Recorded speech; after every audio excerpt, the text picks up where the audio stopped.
The Lost World by Sir Arthur Conan Doyle. Chapter 12. It Was Dreadful in the Forest. I have said, or perhaps I have not said, for my memory plays me sad tricks these days, that I glowed with pride when 3 such men as my comrades thanked me for having saved, or at least greatly helped, the situation. As the youngster of the party, not merely in years, but in experience, character, knowledge, and all that goes to make a man, I had been overshadowed from the first. And now I was coming into my own.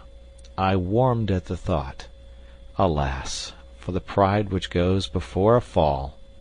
That little glow of self-satisfaction, that added measure of self-confidence, were to lead me on that very night to the most dreadful experience of my life, ending with a shock which turns my heart sick when I think of it. It came about in this way. I had been unduly excited by the adventure of the tree, and sleep seemed to be impossible.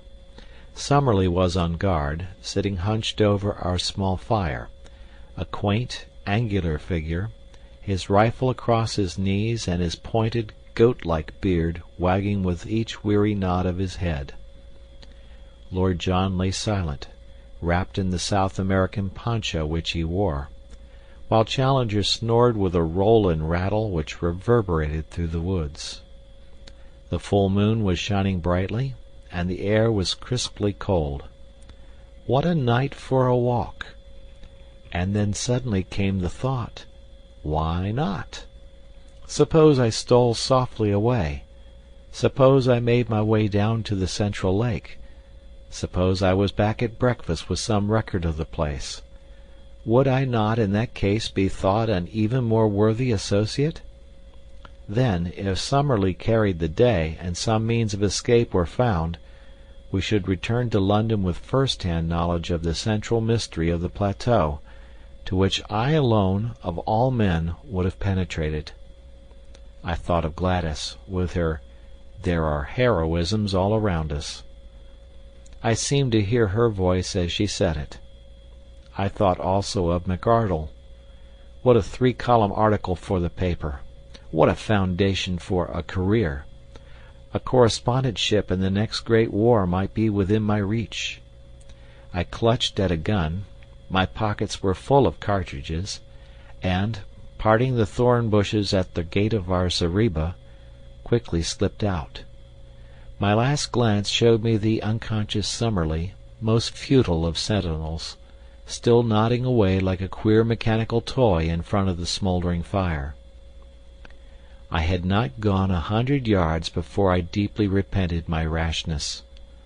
I may have said somewhere in this chronicle that I am too imaginative to be a really courageous man, but that I have an overpowering fear of seeming afraid. This was the power which now carried me onwards. I simply could not slink back with nothing done. Even if my comrades should not have missed me, and should never know of my weakness, there would still remain some intolerable self-shame in my own soul. And yet I shuddered at the position in which I found myself, and would have given all I possessed at that moment to have been honorably free of the whole business. It was dreadful in the forest. The trees grew so thickly, and their foliage spread so widely, that I could see nothing of the moonlight save that here and there the high branches made a tangled filigree against the starry sky. As the eyes became more used to the obscurity, one learned that there were different degrees of darkness among the trees, that some were dimly visible, while between and among them there were coal-black, shadowed patches, like the mouths of caves, from which I shrank in horror as I passed. I thought of the despairing yell of the tortured iguanodon, that dreadful cry which had echoed through the woods. I thought, too, of the glimpse I had in the light of Lord John's torch of that bloated, warty, blood-slavering muzzle. Even now I was on its hunting ground. At any instant it might spring upon me from the shadows, this nameless and horrible monster. I stopped, and picking a cartridge from my pocket, I opened the breech of my gun. As I touched the lever my heart leaped within me. It was the shotgun, not the rifle, which I had taken. Again the impulse to return swept over me. Here surely was a most excellent reason for my failure, one for which no one would think the less of me. But again the foolish pride fought against that very word. I could not, must not, fail. After all, my rifle would probably have been as useless as a shotgun against such dangers as I might meet. If I were to go back to camp to change my weapon, I could hardly expect to enter and to leave again without being seen. In that case there would be explanations, and my attempt would no longer be all my own. After a little hesitation, then, I screwed up my courage and continued upon my way, my useless gun under my arm. The darkness of the forest had been alarming, but even worse was the white, still flood of moonlight in the open glade of the iguanodons. Hid among the bushes, I looked out at it. None of the great brutes were in sight. Perhaps the tragedy which had befallen one of them had driven them from their feeding ground. In the misty, silvery night I could see no sign of any living thing. Taking courage, therefore, I slipped rapidly across it, and among the jungle on the farther side I picked up once again the brook which was my guide. It was a cheery companion, gurgling and chuckling as it ran, like the dear old trout stream in the west country where I have fished at night in my boyhood. So long as I followed it down I must come to the lake, and so long as I followed it back I must come to the camp. Often I had to lose sight of it on account of the tangled brushwood, but I was always within earshot of its tinkle and splash. As one descended the slope the woods became thinner, and bushes, with occasional high trees, took the place of the forest. I could make good progress, therefore, and I could see without being seen. I passed close to the pterodactyl swamp, and as I did so, with a dry, crisp, leathery rattle of wings, one of these great creatures, it was 20 feet at least from tip to tip, rose up from somewhere near me and soared into the air. As it passed across the face of the moon, the light shone clearly through the membranous wings, and it looked like a flying skeleton against the white tropical radiance. I crouched low among the bushes, for I knew from past experience that with a single cry the creature could bring 100 of its loathsome mates about my ears. It was not until it had settled again that I dared to steal onwards upon my journey. The night had been exceedingly still, but as I advanced I became conscious of a low rumbling sound, a continuous murmur, somewhere in front of me. This grew louder as I proceeded, until at last it was clearly quite close to me. When I stood still the sound was constant, so that it seemed to come from some stationary cause. It was like a boiling kettle or the bubbling of some great pot. Soon I came upon the source of it, for in the center of a small clearing I found a lake, or a pool rather, for it was not larger than the basin of the Trafalgar Square fountain, of some black, pitch-like stuff, the surface of which rose and fell in great blisters of bursting gas.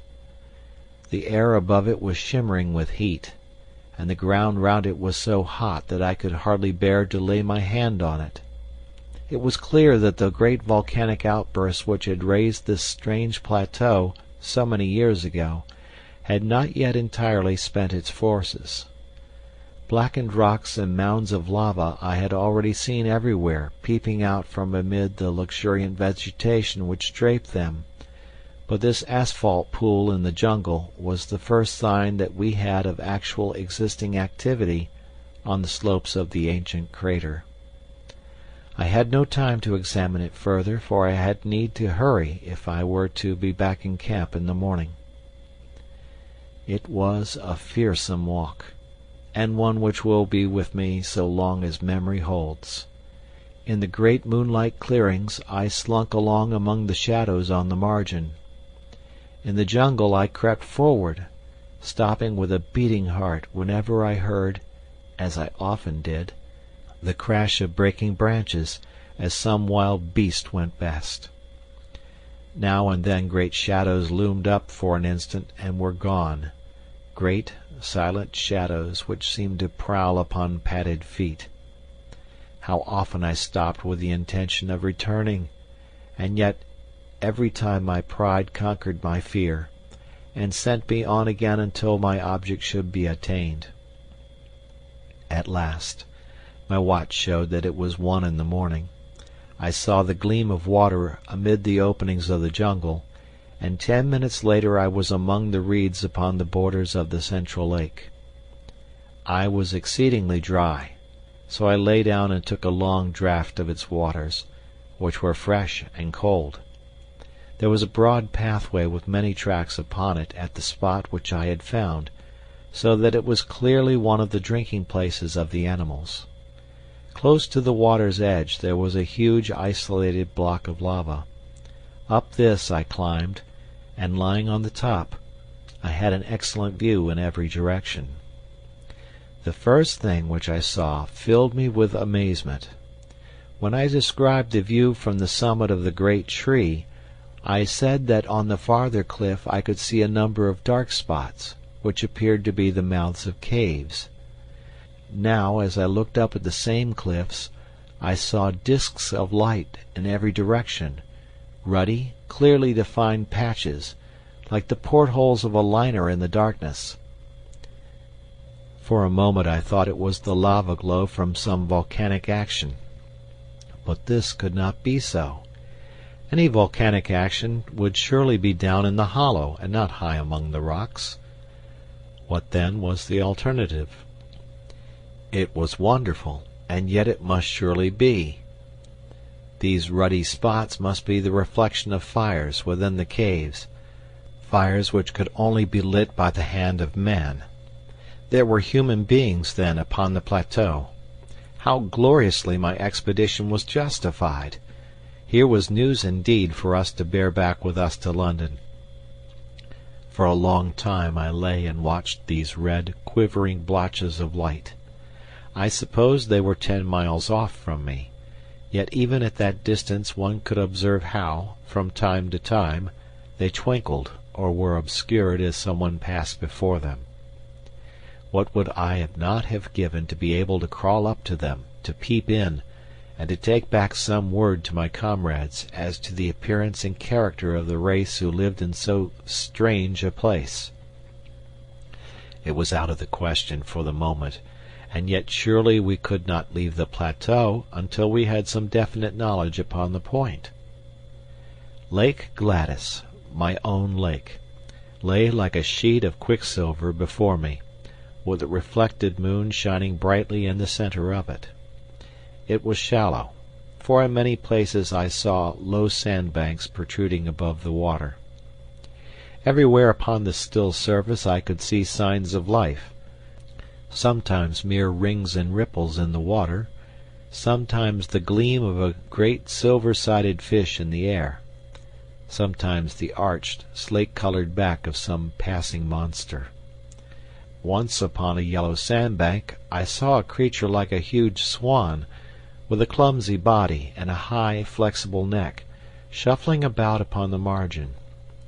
Presently it plunged in, and for some time I could see the arched neck and darting head undulating over the water. Then it dived, and I saw it no more. My attention was soon drawn away from these distant sights and brought back to what was going on at my very feet. 2 creatures like large armadillos had come down to the drinking place, and were squatting at the edge of the water, their long, flexible tongues like red ribbons shooting in and out as they lapped. A huge deer with branching horns, a magnificent creature which carried itself like a king, came down with its doe and 2 fawns, and drank beside the armadillos. No such deer exist anywhere else upon earth, for the moose or elks which I have seen would hardly have reached its shoulders. Presently it gave a warning snort, and was off with its family among the reeds, while the armadillos also scuttled for shelter. A newcomer, a most monstrous animal, was coming down the path. For a moment I wondered where I could have seen that ungainly shape, that arched back with triangular fringes along it, that strange bird-like head held close to the ground. Then it came back to me. It was the Stegosaurus, the very creature which Maple White had preserved in his sketch-book, and which had been the first object which arrested the attention of Challenger.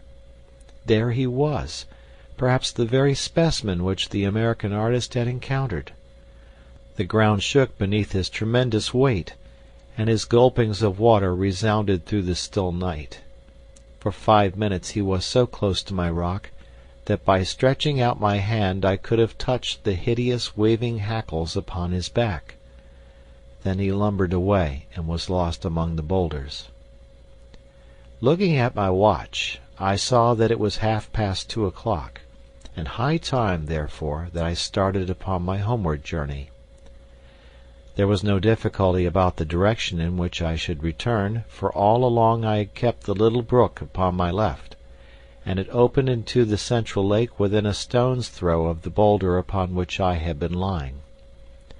I set off, therefore, in high spirits, for I felt that I had done good work and was bringing back a fine budget of news for my companions.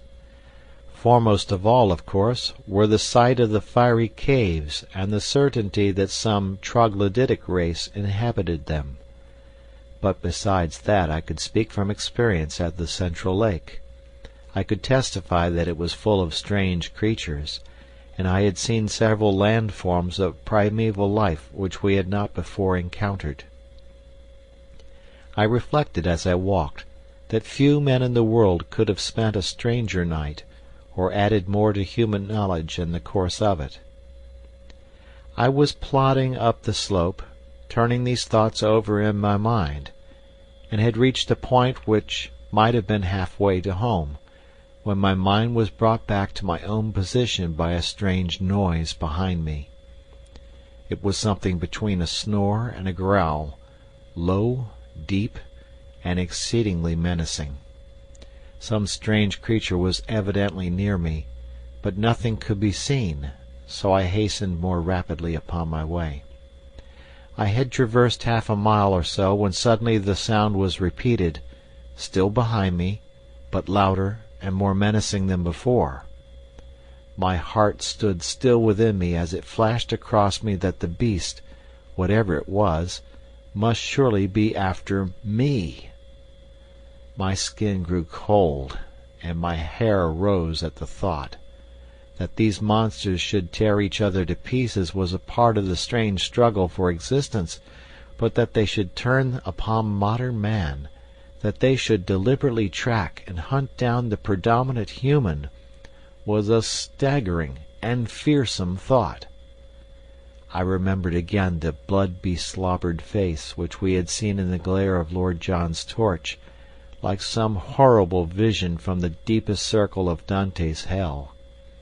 With my knees shaking beneath me, I stood and glared with staring eyes down the moonlit path which lay behind me. All was quiet, as in a dream landscape. Silver clearings and the black patches of the bushes, nothing else could I see. Then, from out of the silence, imminent and threatening, there came once more that low, throaty croaking, far louder and closer than before. There could no longer be a doubt. Something was on my trail, and was closing in upon me every minute. I stood like a man paralyzed, still staring at the ground which I had traversed. Then suddenly I saw it. There was movement among the bushes at the far end of the clearing which I had just traversed. A great dark shadow disengaged itself, and hopped out into the clear moonlight. I say hopped advisedly, for the beast moved like a kangaroo, springing along in an erect position upon its powerful hind legs, while its front ones were held bent in front of it. It was of enormous size and power, like an erect elephant, but its movements, in spite of its bulk, were exceedingly alert. For a moment, as I saw its shape, I hoped that it was an iguanodon, which I knew to be harmless, but ignorant as I was, I soon saw that this was a very different creature. Instead of the gentle, deer-shaped head of the great three-toed leaf-eater, this beast had a broad, squat, toad-like face like that which had alarmed us in our camp. His ferocious cry and the horrible energy of his pursuit both assured me that this was surely one of the great flesh-eating dinosaurs, the most terrible beasts which have ever walked this earth. As the huge brute loped along it dropped forward upon its forepaws, and brought its nose to the ground every 20 yards or so. It was smelling out my trail. Sometimes, for an instant, it was at fault. Then it would catch it up again, and come bounding swiftly along the path I had taken. Even now when I think of that nightmare, the sweat breaks out upon my brow. What could I do? My useless fowling piece was in my hand. What help could I get from that? I looked desperately round for some rock or tree, but I was in a bushy jungle with nothing higher than a sapling within sight, while I knew that the creature behind me could tear down an ordinary tree as though it were a reed. My only possible chance lay in flight. I could not move swiftly over the rough, broken ground, but as I looked round me in despair I saw a well-marked, hard-beaten path which ran across in front of me. We had seen several of the sort, the runs of various wild beasts, during our expeditions. Along this I could perhaps hold my own, for I was a fast runner, and in excellent condition. Flinging away my useless gun, I set myself to do such a half-mile as I have never done before or since.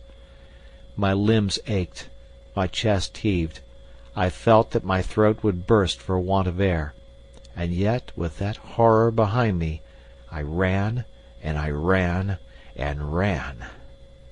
At last I paused, hardly able to move. For a moment I thought that I had thrown him off. The path lay still behind me. And then suddenly, with a crashing and a rending, a thudding of giant feet and a panting of monster lungs, the beast was upon me once more. He was at my very heels. I was lost.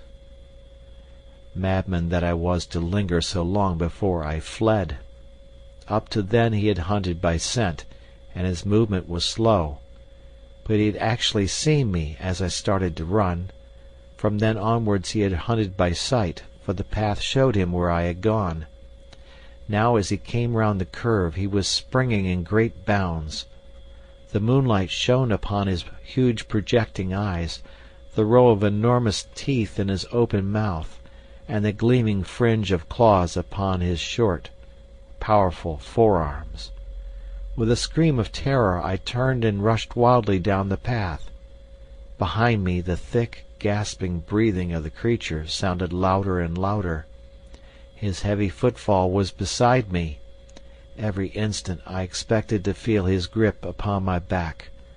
And then suddenly there came a crash. I was falling through space, and everything beyond was darkness and rest. As I emerged from my unconsciousness, which could not, I think, have lasted more than a few minutes, I was aware of a most dreadful and penetrating smell. Putting out my hand in the darkness, I came upon something which felt like a huge lump of meat, while my other hand closed upon a large bone. Up above me there was a circle of starlit sky, which showed me that I was lying at the bottom of a deep pit. Slowly I staggered to my feet and felt myself all over. I was stiff and sore from head to foot, but there was no limb which would not move, no joint which would not bend. As the circumstances of my fall came back into my confused brain, I looked up in terror, expecting to see that dreadful head silhouetted against the paling sky. There was no sign of the monster, however, nor could I hear any sound from above. I began to walk slowly round, therefore, feeling in every direction to find out what this strange place could be into which I had so opportunely precipitated. It was, as I have said, a pit, with sharply sloping walls and a level bottom about 20 feet across. This bottom was littered with great gobbets of flesh, most of which was in the last state of putridity. The atmosphere was poisonous and horrible. After tripping and stumbling over these lumps of decay, I came suddenly against something hard, and I found that an upright post was firmly fixed in the center of the hollow. It was so high that I could not reach the top of it with my hand, and it appeared to be covered with grease. Suddenly I remembered that I had a tin box of wax vestas in my pocket. Striking one of them, I was able at last to form some opinion of this place into which I had fallen. There could be no question as to its nature. It was a trap, made by the hand of man. The post in the center, some 9 feet long, was sharpened at the upper end, and was black with the stale blood of the creatures who had been impaled upon it. The remains scattered about were fragments of the victims, which had been cut away in order to clear the stake for the next who might blunder in. I remembered that Challenger had declared that man could not exist upon the plateau, since with his feeble weapons he could not hold his own against the monsters who roamed over it. But now it was clear enough how it could be done. In their narrow-mouthed caves the natives, whoever they might be, had refuges into which the huge saurians could not penetrate, while with their developed brains they were capable of setting such traps, covered with branches, across the paths which marked the run of the animals, as would destroy them in spite of all their strength and activity. Man was always the master. The sloping wall of the pit was not difficult for an active man to climb, but I hesitated long before I trusted myself within reach of the dreadful creature which had so nearly destroyed me. How did I know that he was not lurking in the nearest clump of bushes, waiting for my reappearance? I took heart, however, as I recalled a conversation between Challenger and Summerlee upon the habits of the great saurians. Both were agreed that the monsters were practically brainless, that there was no room for reason in their tiny cranial cavities, and that if they have disappeared from the rest of the world, it was assuredly on account of their own stupidity, which made it impossible for them to adapt themselves to changing conditions. To lie in wait for me now would mean that the creature had appreciated what had happened to me, and this in turn would argue some power connecting cause and effect. Surely it was more likely that a brainless creature, acting solely by vague predatory instinct, would give up the chase when I disappeared, and, after a pause of astonishment, would wander away in search of some other prey? I clambered to the edge of the pit and looked over. The stars were fading, the sky was whitening, and the cold wind of morning blew pleasantly upon my face. I could see or hear nothing of my enemy. Slowly I climbed out, and sat for a while upon the ground, ready to spring back into my refuge if any danger should appear.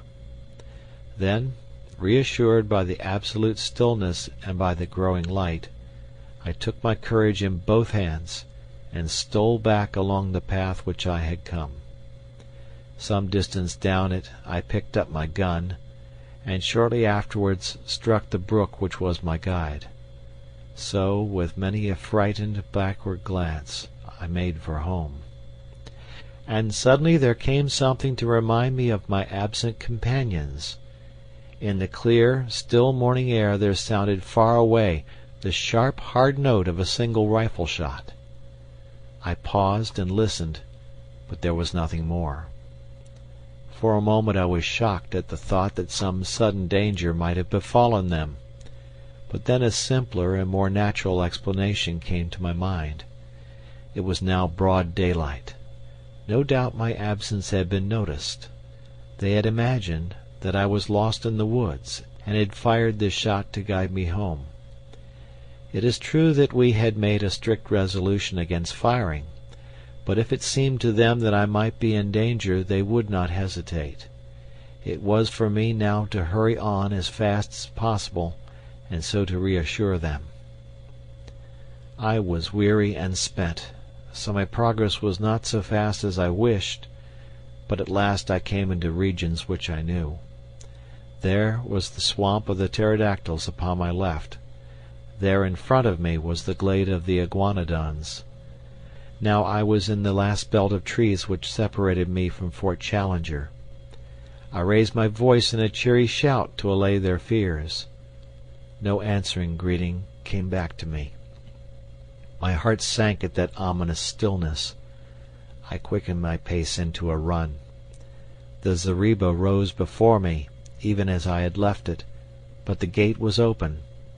I rushed in. In the cold morning light it was a fearful sight which met my eyes. Our effects were scattered in wild confusion over the ground. My comrades had disappeared, and close to the smouldering ashes of our fire the grass was stained crimson with a hideous pool of blood. I was so stunned by this sudden shock that for a time I must have nearly lost my reason. I have a vague recollection, as one remembers a bad dream, of rushing about through the woods all round the empty camp, calling wildly for my companions. No answer came back from the silent shadows. The horrible thought that I might never see them again, that I might find myself abandoned all alone in that dreadful place, with no possible way of descending into the world below, that I might live and die in that nightmare country, drove me to desperation.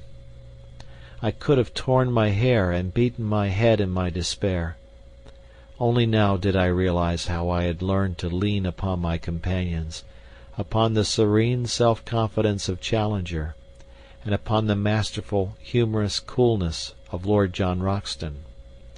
Without them I was like a child in the dark, helpless and powerless. I did not know which way to turn, or what I should do first.